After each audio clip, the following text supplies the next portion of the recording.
श्री गणेशाय नमः। ओम श्री परमात्मने नमः। जय श्री कृष्णा। श्रीमद् भागवत गीता का 9वां अध्याय। हिंदी रूपांतरण। श्री कृष्ण भगवान बोले, हे अर्जुन, तुझ दोष दृष्टि रहित भक्त के लिए इस परम गोपनीय ज्ञान को रहस्य के सहित कहूँगा, जिसको जानकर तू दुख रूप संसार से मुक्त हो जाएगा। यह ज्ञान सब विद्याओं का राजा और सब गोपनीयों का भी राजा एवं अति पवित्र उत्तम प्रत्यक्ष फल देने वाला और धर्म युक्त है। साधन करने को बड़ा सुगम और अविनाशी है। हे परम तप, इस तत्व ज्ञान रूप धर्म में श्रद्धा रहित पुरुष मेरे को न प्राप्त होकर मृत्यु रूप संसार चक्र में भ्रमण करते रहते हैं। हे अर्जुन, मुझ सच्चिदानंद घन परमात्मा से यह सब जगत जल से बर्फ के सदृश परिपूर्ण है और सब भूत मेरे अंतर्गत संकल्प के आधार पर स्थित हैं। इसलिए वास्तव में मैं उनमें स्थित नहीं हूँ और वे सब भूत मेरे में स्थित नहीं हैं। किंतु मेरी योग माया और प्रभाव को देख कि भूतों का धारण पोषण करने वाला और भूतों को उत्पन्न करने वाला भी मेरा आत्मा वास्तव में भूतों में स्थित नहीं है। क्योंकि जैसे आकाश से उत्पन्न हुआ सर्वत्र विचरने वाला महान वायु सदा ही आकाश में स्थित है, वैसे ही मेरे संकल्प द्वारा उत्पत्ति होने से संपूर्ण भूत मेरे में स्थित हैं, ऐसा तू जान। हे अर्जुन, कल्प के अंत में सब भूत मेरी प्रकृति को प्राप्त होते हैं, अर्थात मेरी प्रकृति में लय हो जाते हैं और कल्प के आदि में उनको मैं फिर से रचता हूँ। कैसे कि अपनी त्रिगुणमयी माया को अंगीकार करके स्वभाव के वश से परतंत्र हुए इस संपूर्ण भूत समुदाय को बारंबार उनके कर्मों के अनुसार मैं रचता रहता हूँ। हे अर्जुन, उन कर्मों में आसक्ति रहित और उदासीन के सदृश स्थित हुए मुझ परमात्मा को वे कर्म नहीं बांधते। हे अर्जुन, मुझ अधिष्ठाता के सकाश से यह मेरी माया चराचर सहित सब जगत को रचती है और इस ऊपर गए हुए हेतु से यह संसार आवागमन रूप चक्र में घूमता रहता है।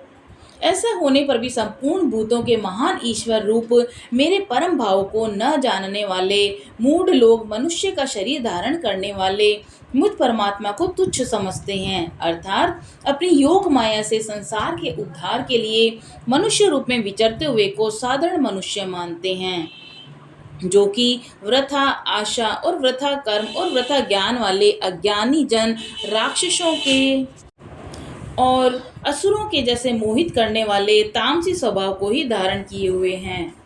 परंतु हे कुंती पुत्र, देवी प्रकृति के आश्रित हुए जो महात्मजन हैं, वे तो मेरे को सब भूतों का सनातन कारण और नाश रहित अक्षर स्वरूप जानकर अनन्य मन से युक्त हुए निरंतर मुझे भजते हैं। वे दृढ़ निश्चय वाले भक्तजन निरंतर मेरे नाम और गुणों का कीर्तन करते हुए मेरी प्राप्ति के लिए यत्न करते हुए और मेरे को बार बार प्रणाम करते हुए सदा मेरे ध्यान में युक्त हुए अनन्य भक्ति से मुझे उपासते हैं। उनमें कोई तो मुझ विराट स्वरूप परमात्मा को ज्ञान यज्ञ के द्वारा पूजन करते हुए एकत्व भाव से, अर्थात जो कुछ है सब वासुदेव ही है, इस भाव से उपासते हैं, तो दूसरे पृथक्त्व भाव से अर्थात स्वामी सेवक भाव से और कोई कोई बहुत प्रकार से उपासता है।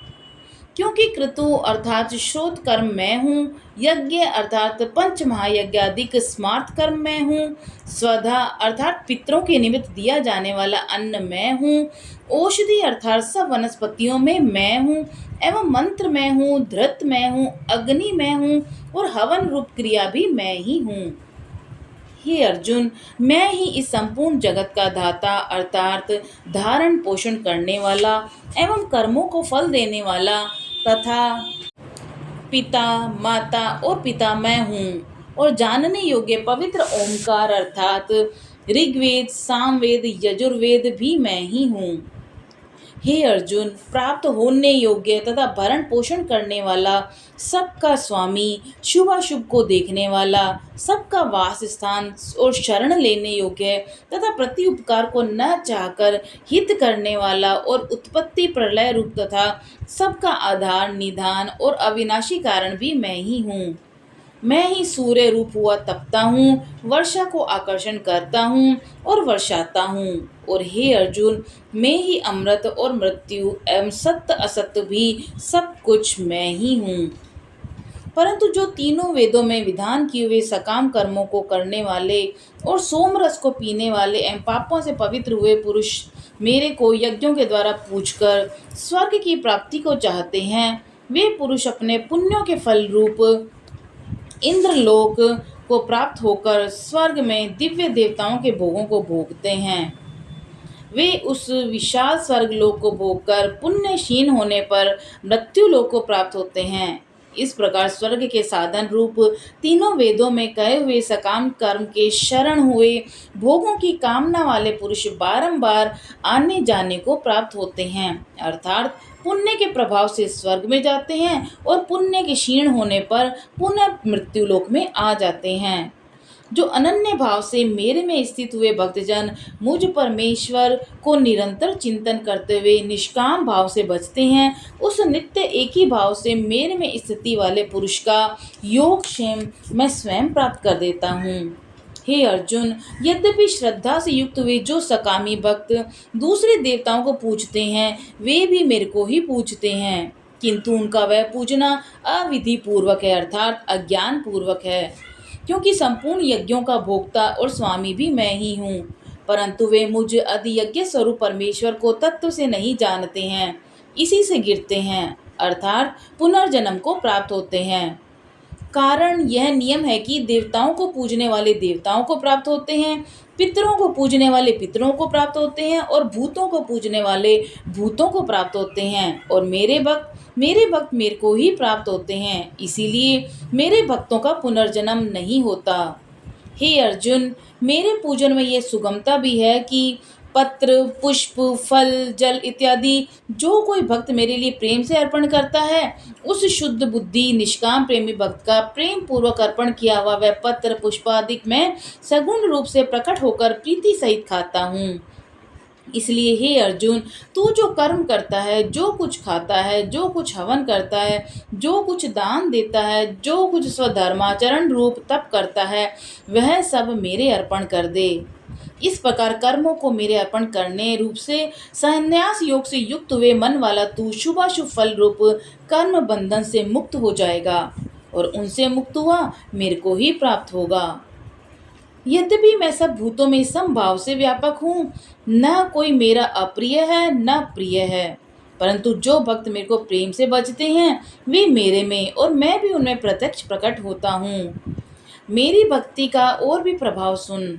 यदि कोई अतिशय दुराचारी भी अनन्य भाव से मेरा भक्त हुआ मेरे को निरंतर भजता है, वह साधु ही मानने योग्य है, क्योंकि वह यथार्थ निश्चय वाला है, अर्थात उसने भली प्रकार निश्चय कर लिया कि परमेश्वर के भजन के समान अन्य कुछ भी नहीं है। इसलिए वह शीघ्र ही धर्मात्मा हो जाता है और सदा रहने वाली परम शांति को प्राप्त होता है। हे अर्जुन, तू निश्चय पूर्वक सत्य जान कि मेरा भक्त नष्ट नहीं होता, क्योंकि हे अर्जुन, स्त्री, वैश्य और शूद्रादिक तथा पाप योनि वाले भी जो कोई भी हो, वे भी मेरे शरण होकर तो परम गति को ही प्राप्त हो जाते हैं। फिर क्या कहना है कि पुण्यशील ब्राह्मण जन तथा राजर्षि भक्तजन परम गति को प्राप्त ही होते हैं। इसलिए तू सुख रहित और क्षण भंगुर इस मनुष्य शरीर को प्राप्त होकर निरंतर मेरा ही भजन कर, अर्थात मनुष्य शरीर बड़ा दुर्लभ है, परंतु हेन है तो नाशवान और सुख रहित। इसलिए काल का भरोसा न करके तथा अज्ञान से सुख रूप भासने वाले विषय भोगों में न फंसकर निरंतर मेरा ही भजन कर। केवल मुझ सच्चिदानंद घन वासुदेव परमात्मा में ही अनन्य प्रेम से नित्य निरंतर अचल मन वाला हो और मुझ परमेश्वर को ही श्रद्धा प्रेम सहित निष्काम भाव से नाम गुण और प्रभाव के श्रवण कीर्तन मनन पठन पाठन द्वारा निरंतर भजने वाला हो, और तथा मुझे शंख चक्र गदा पद्म किरीट कुंडल आदि भूषणों से युक्त पीताम्बर वनमाला कौस्तुभ मणिधारी विष्णु का मन वाणी और शरीर के द्वारा सर्वस्व अर्पण करके अतिशय श्रद्धा भक्ति और प्रेम से विहलता पूर्वक पूजन करने वाला हो, और मुझ सर्वशक्तिमान विभूति, बल, ऐश्वर्य, माधुर्य, गंभीरता, उदारता, वात्सल्य और सुहृदयता आदि गुणों से संपन्न सबके आश्रय रूप वासुदेव को विनय भावपूर्वक भक्ति सहित साष्टांग दंडवत प्रणाम कर इस प्रकार मेरे शरण हुआ, तू आत्मा को मेरे में एक ही भाव करके मेरे को ही प्राप्त होगा। बोलो श्री कृष्ण भगवान की जय। इति श्रीमद् भागवत गीता रूपी उपनिषद एवं ब्रह्म विद्या तथा योग शास्त्र विषयक श्री कृष्ण और अर्जुन के संवाद में राज विद्या राज गुह्य योग नामक 9वां अध्याय। जय श्री कृष्ण।